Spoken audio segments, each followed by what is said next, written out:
Hi, my name's Anna. I'd like to talk to you about ways to manage menopausal symptoms without having to use HRT. As we all know, as women get closer to menopause, the hormone changes can start to impact on a woman's quality of life. She may start to notice changes in temperature tolerance with flushes during the day and perhaps sweats at night that then impact on her sleep quality, her energy levels and perhaps a degree of brain fog. Women can also describe changes in muscle and joint aches, changes in sexual function, and sometimes more frequent bladder infections. When these symptoms become severe, women may elect to use hormone replacement therapy or HRT.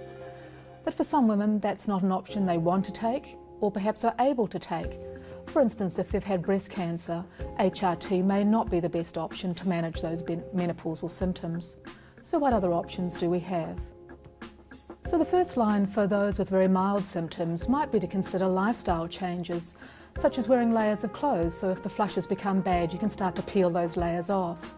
Perhaps carry a cool drink or a portable fan.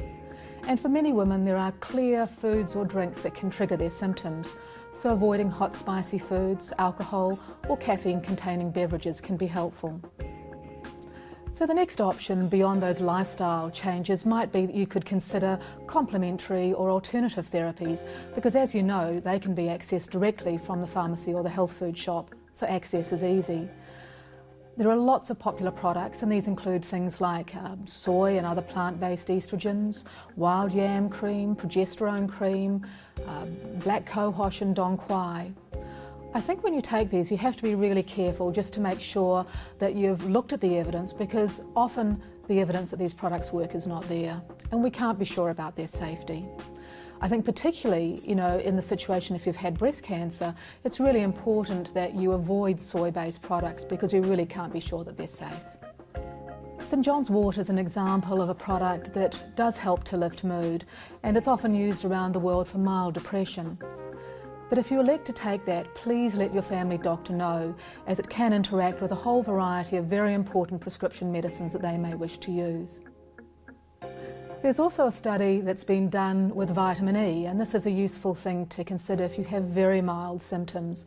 The study would suggest it reduces the number of flushes you have by 1 per day. So if the symptoms are really bad, I don't think it's going to be the answer for you. There's a lot of publicity about bioidentical hormone therapy. These products are often promoted as being more natural than HRT, better and safer, but the evidence really doesn't back that up. The take-home message really is, if you can't take HRT for safety reasons, you shouldn't be on bioidentical hormone treatment either. Exercise at menopause is a bit of a mixed blessing. As you know, we recommend it for helping protect against fractures and heart attacks. It's good for heart health and general health overall. But if you exercise during your menopause at perhaps the wrong time of the day, in the afternoon or closer to bedtime, it may actually increase both the frequency and the severity of the flushes. So if you're going to exercise, pick the time of the day and perhaps do it earlier in the day when it may be more beneficial.